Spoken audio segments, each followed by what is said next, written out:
Lute e preserve a sua libertação. Queres ser curado?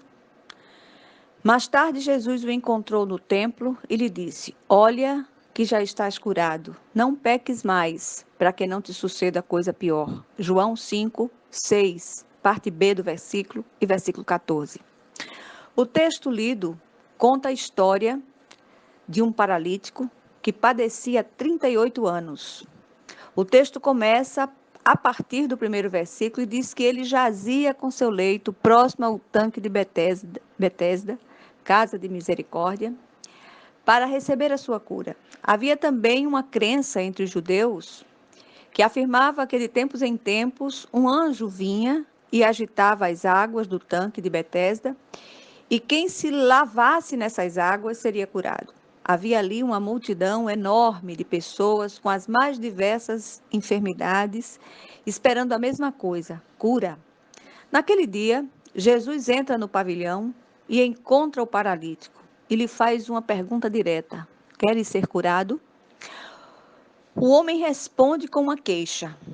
Não tinha quem o colocasse no tanque. Às vezes, tendemos a transferir para os outros a responsabilidade por não conseguirmos ser abençoados, curados ou libertos. Jesus parece não se importar com a falta de objetividade da resposta do homem. Ele sabia qual era a real situação ali e simplesmente dá a ordem para que a cura aconteça. Tudo acontece muito rápido e a cura vem completa. O homem já saiu dali carregando o próprio leito. Só no último versículo percebemos o indício de que aquela enfermidade era a consequência de um pecado específico. Tanto os velhos quanto os novos crentes precisam permanecer vigilantes diante das astutas ciladas do maligno. Vigilância para nós é uma questão de sobrevivência. O próprio Jesus nos alerta sobre isto. As armadilhas à nossa volta são tão sutis que custamos a acreditar que por trás dessas situações tem o dedo maligno do nosso adversário.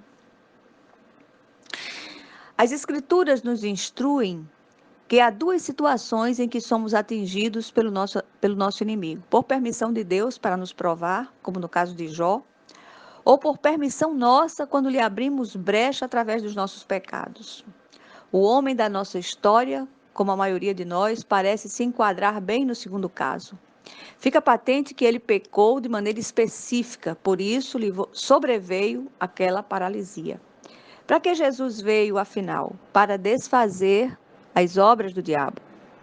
A nossa libertação, no entanto, depende do nosso andar. Andar em santidade, andar em amor uns com os outros e andar em dignidade. O homem em questão certamente tropeçou em uma dessas formas de andar. Não sabemos qual foi, mas sabemos qual a consequência daquele tropeço, uma paralisia de 38 anos. O Senhor faz àquele homem uma pergunta, uma proclamação e uma advertência nos versículos citados. A pergunta: queres ser curado? Jesus o confronta. Será que ele realmente queria ser curado ou aquela paralisia lhe auferia um tipo de ganho? A proclamação: olha que já estás curado. Jesus simplesmente proclama: já estás curado. Não ungiu com óleo, não passou toalha molhada com seu suor, ele apenas deu uma ordem e a cura se efetuou. Aquele homem havia passado 38 anos de sua vida aprisionado por causa de uma enfermidade. Sua vida estivera estagnada, ele vivia de forma vegetativa e dependente. Quantos em nosso meio, embora não tenham uma paralisia visível, mas são paralíticos moral, espiritual e emocionalmente, aprisionados a pecados que os tornam estagnados, vivendo uma vida de salvos, mas miseravelmente infelizes. Um dia aquele homem teve um encontro verdadeiro com Jesus, que mudou radicalmente a sua história.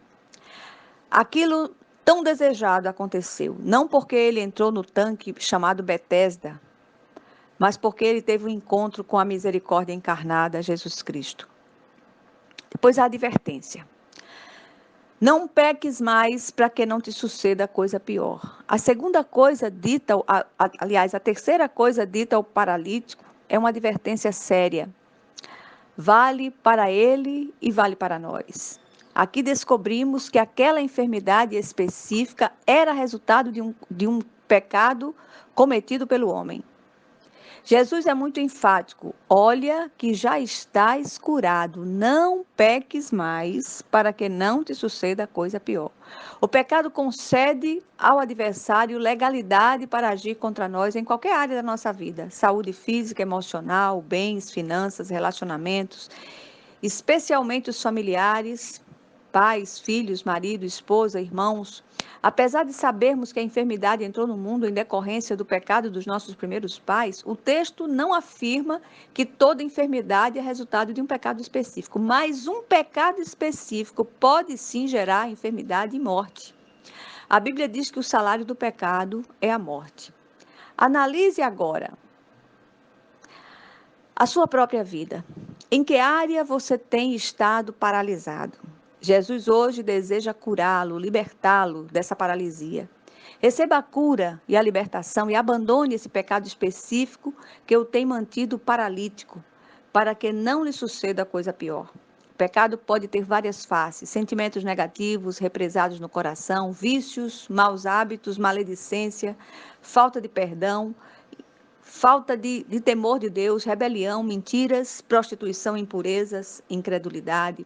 A lista é interminável. Mas Jesus veio para os doentes. Os sãos não precisam de médico. Por isso, façamos uma auditoria espiritual, deixando que o Espírito de Deus faça uma grande varredura em nossa alma e nos revele as áreas que precisam ser limpas. O que essa história nos ensina? Aprendemos aqui que há duas maneiras através das quais o inimigo investe contra nós: por permissão de Deus para nos provar ou com permissão nossa através dos nossos pecados. Precisamos buscar Jesus em arrependimento sincero de coração, confessar e abandonar o pecado para que sejamos libertos. Precisamos entender de uma vez por todas que vigilância para nós é uma questão de sobrevivência e o único meio de nos mantermos libertos. Manter-se liberto é o grande desafio do cristão. Um simples vacilo de nossa parte pode nos levar a situações ainda piores. Hora de lutar e preservar a nossa libertação. Que o Senhor nos ajude, em nome de Jesus. Amém.